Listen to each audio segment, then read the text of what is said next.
Okay, in this lesson, I'm going to be teaching you guys how to play White Christmas, as it says above here. One of the things that most people, especially those who are readers, never really understand is how musicians truly communicate in a live playing scenario. And the thing that I always tell my students is that Roman numerals are the way to figure out as many songs as possible. And you start to, once you can understand this, which looks really confusing, then everything gets a lot simpler. So what I want to just kind of show you for a moment here is what all the Roman numerals would be, and then we'll kind of apply it to our tune. So anytime you have a capital Roman numeral, that means it's going to be major. Now as I move up, this is the 1, and this is going to be the 2. Of course, we're going to be moving up the C major scale. And each scale degree has a number. So C is going to be 1, D is 2, E is 3, F is 4, G is 5, A is 6, and B 7, and then back to C, which is 1 again, okay? So each one of these numbers is going to be given a Roman numeral. So major are capitals. If I just stay in the same place for a moment and I make this a minor, you'll notice real quickly that it becomes a lowercase I. Okay, so major is a capital I and minor is lowercase. Okay, so let's just practice this real quick. Let's move up the keyboard like this. Now here we have 2, and we have 3, and 4, and up to 5. Good, 6. 7, and back to 1. Now, for anyone with smaller hands, if playing an octave in the left hand is a little bit too much, you can absolutely just kind of use one finger, single notes in the left hand. Okay. Now, one of the things that we have to also kind of get straight in our mind is that each one of these scale degrees has unique characteristics. So 2 and 3 are minor, and then here 4 is IV. That one is the first one that's a little hard for people to memorize. IV is 4, V is 5, okay, and this one is VI. Now that's easy to get confused with IV, but VI is lowercase and 6 is minor. So VI 6, and 7, which is a special one. We're not really going to be using this one at all, at least in this class, and that's 7 diminished, and then we go back to 1. So we'll come back to that 7 at another point. Now let's go to the tune here, and we're going to do this very slowly. So you're going to go from the top, and I'm just going to kind of walk you through it. So the first chord is going to be a 1. Then we move to a 2. Now this is interesting. Look at this next chord. This is a flat 3. So if this is 3, then this is going to be flat 3. What's really cool about that is it's all black notes. And then we come to a 3. Let's do those first 2 bars again. 1 chord. I'm dreaming of a 2. Then you go flat 3, 3. It's really cool. You go 2, flat 3, 3. Just like that. What we call chromatic, moving in half steps. 4 chord.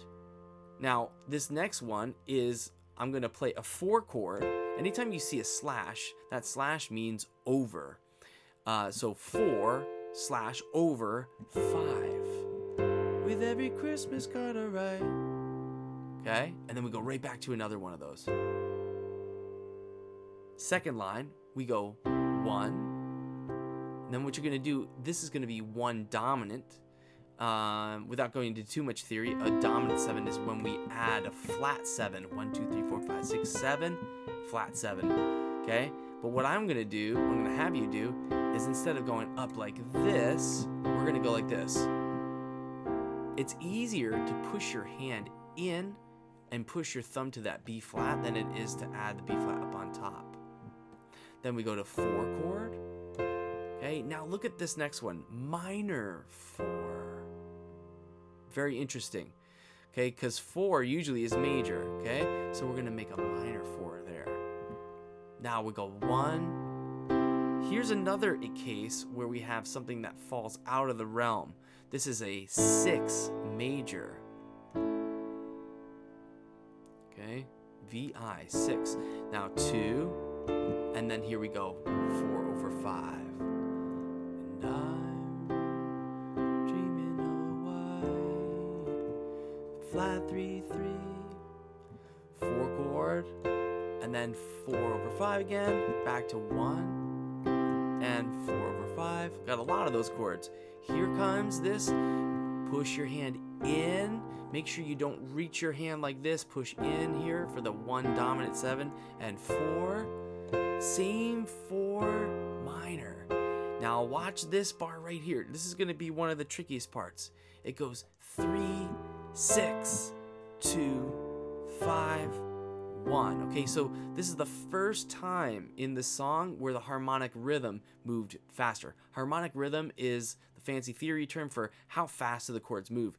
So in this we go 1, 2, 3, 4. You'll notice sometimes, like in the first bar, right, there's only 1 chord. So you literally just hold it for 4 beats. Okay, in the second bar we have this kind of tricky little thing.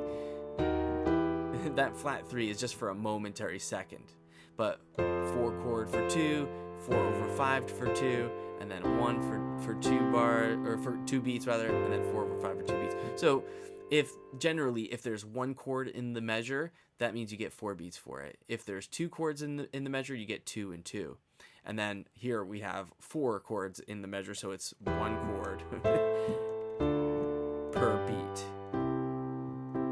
Now on this very last one right here, you'll notice that we have some parentheses, and the reason for that is it's sort of a turnaround. If you want the song to be over, you won't play it. If the listener hears that 4/5 one more time, it tells the ear that the song is not over, and therefore we have to go back again. So here we go, level 1. Let's see if we can play this through all together. Remember, if you don't catch everything the first time, just come back and do it again. Here we go. 1, 2, ready, and 1 and 2. Here we go. Flat 3/3. That one happens fast. 4. Stay there. Just move the bass up. And 1. Back to 4/5. Second line. Push your hand in for this. B flat. 4 chord. Minor. And 1. 6 major. 2 minor. 4/5. 1. 2. Flat 3/3. 4. 4/5. And 1. 4/5. Last line. 1. 1 dominant. 4 chord. Minor 4. Okay, here we go. It's moving fast. 3, move. 6, move. 2, move. 5, and 1. Very good. Okay, let's stop it right there. Nice. So let's say if you need a little bit more time, you absolutely can pause and go back through the video there. We're going to kick it up a notch because, well, why not? So we're going to do this in 3 levels. That would be the basic level. And the next level here we're going to do is we're just going to give it a little bit more sort of vibe to it. At this point in what we find with these classic Christmas tunes is that the pop music of the time when White Christmas was created was jazz. And really the difference between like pop music and jazz music is really the addition of 7 chords. So if before we like kind of walked up the scale like this, but if we just add 7s into each one, suddenly it has a much more jazzy sound, right? Let's do one time through that. So 1 major 7, dreaming of a 2. Same thing we did before. Like chromatic. It's all parallel. 2 flat 3 3. Then we go 4. This next part is really cool because we're going to do a 4 major 7 over 5 and back to 1. And then you go back again. Second line goes 1 and 1 dominant 7. Then we go 4. Now watch this one. This is cool. To get to a minor 4, you're gonna bring both the A and the E down. Back to 1. Here comes 6. Sleigh bells in the 2 and 5. Back to 1. So this line is literally the same as the first line.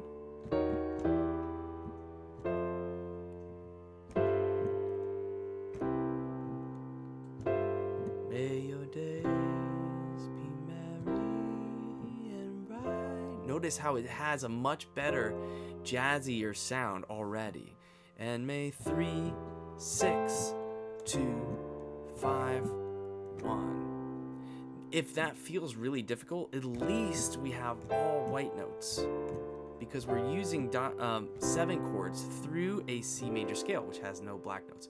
There are a couple of exceptions to this, but nice to know that for this little section, we're just kind of bouncing around all white notes. And when you do that, you really just kind of have to make sure that the bottoms of your hands are at least lined up. Some folks have a trouble with that. Now, if that felt difficult to you, well then good. I agree. I think that is difficult. Let's do it in a much easier way. So conceptually, what we think about is if this is a C major 7 chord, if I have 2 notes, or just maybe 1 if you're doing that, but at least 1 or 2 notes in the bass, then why do I have a 3rd one here? I don't need it. So what I'm going to do is I'm going to take it out, and then I'm left with a triad up here. This is E minor.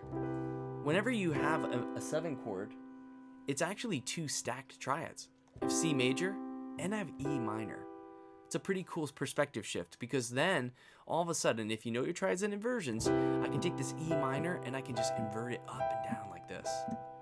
Pretty epic.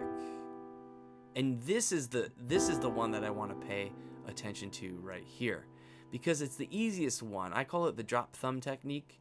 Instead of coming up with this B up here, 1, 2, 3, 4, 5, 6, 7. 7 is, well, 7 steps above, but it's also 1 step below. And so we have to learn to think about music from both directions. 1 to 2, 1 to 2, 1 to 3, 1 to 3, 1 to 4 could be up, 1 to 4 could be like this. And it's almost equidistant at this point. 1 to 5 could also be 1 to 5. It's actually closer to go down to the 5 than it is to go up to the 5. So I go like this. Oh, and listen to that jazzy sound. I'm dreaming of a white. And so this is so cool. We're just literally dropping our thumb. Some folks need to do this and kind of go through each one of the voicings and drop your thumb. If you need to do that, pause it here, but otherwise I'm going to forge ahead. Here we go. I'm dreaming of a 2, 5, 3, 3, right? And we go to 4, and then watch this. We're going to kind of borrow this, since we're doing 7s here, we're going to just borrow this F major 7 over G for this one. Christmas gonna. Sorry, I don't know all the words right here off the top of my head. Da, da, da. Here, look at this. Here's that drop thumb for a dominant 7 chord. It's pretty cool. A triad, C major 7, boom, C dominant 7. Again, make sure you push in. With the treetops glisten and children listen to hear 6, 2, 5, 1, and 2, flat 3, 3, and we go 4.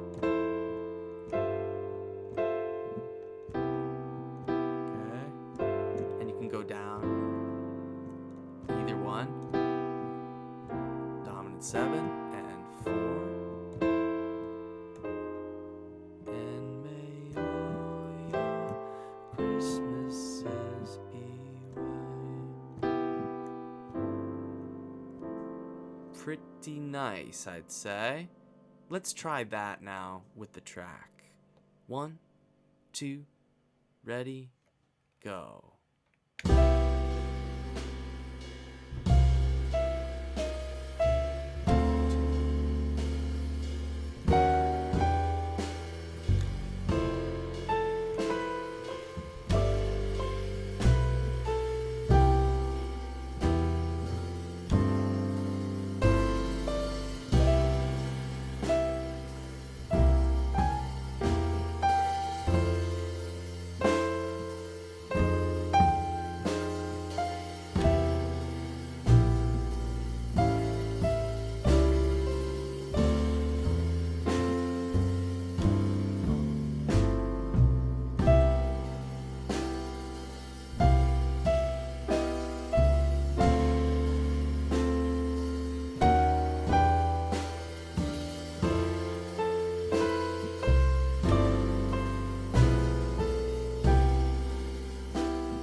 Okay, so let's pretend now that you've got all that down and you're ready to do some more fun, more fancy stuff. You can probably notice there I snuck in a little bit.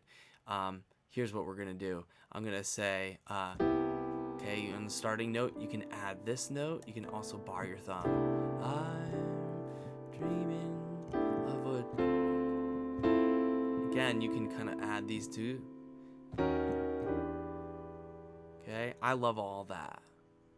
Okay, this is all great. Anytime you have these 4/5 chords, you can do a number of different voicings. Voicing is just saying that, well, you can try different colors out, essentially. You can put a flat in there. You could put a B in there. You could put the G and the B, rather A and the B in there. You could have the C, which is the one we did. You can also put a C sharp in there. You can even put a D in there. Look at that. All of these different ideas or these different colors can all be incorporated. I'm going to say we're going to do 2 of them. We're going to do, well, this, actually, let's do 3. We'll do this one. I want you to do this one. And I want to also add that 4th finger because, well, it's there. You might as well. Okay? And so I'm just going to go ahead. I'm going to play through it, and you just watch me. I'll come up with some cool different stuff here for you. Ready? 1, 2, 3, and...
All right, you guys, I hope you've enjoyed this.